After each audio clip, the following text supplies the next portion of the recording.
You want to try to take 9 inches of our property? We will take 20 inches of yours. We have lived in our house for about 8 years in a rural neighborhood in Arizona. About a year ago, this dude from California bought the lot next to us and threw a fit about the stuff we had on the property line. We had put a single fence pole vaguely where the property line was.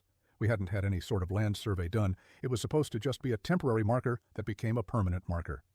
Dude was absolutely livid that we had vehicles parked on his property. The very tip of one of our cars was touching the established boundary. He threatened to have our vehicle towed, so we simply had an actual land survey done, and it turned out the property line was a good 20 toes into his property. Homeboy should have just let sleeping dogs lie and not been an asshole about a few inches. Edit. I had some journalists reach out to me and ask for some more comments, so here are the updates you asked for. Feel free to ask more questions for more clarifications, or ask again if I missed yours. Hello. Thank you for reaching out. Zip code, redacted for GPS reference. It's a small rural neighborhood in the mountains of Arizona. All the houses are 3 to 5 acre horse properties. The roads are all dirt and unmaintained. It used to be a very understandable place to live, but in the last few years it has been developed and property values have been going up, quadrupling since we moved here in 2016. This has attracted a crowd of people who care what yards look like, who simply weren't here when this was cheap. The neighbor is one of these new people. We moved here specifically because the neighborhood had a bunch of messy yards already, and we wanted to also have lenient neighbors.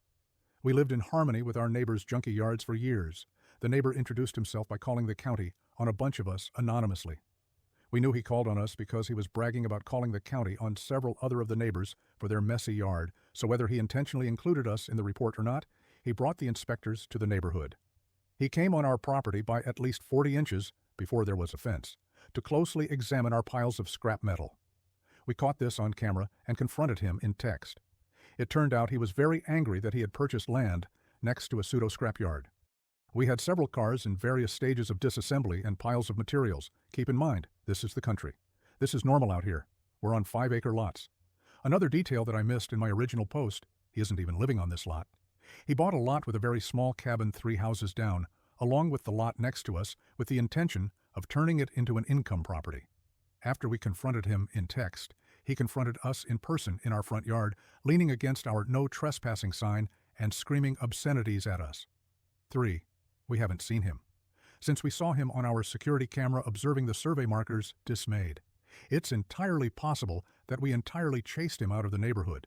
The people on the other side of his lot, who have an equally trashed yard from their small-scale pig farming operation that he should have known existed before buying the land, had such a bad experience with him that she had a restraining order on him.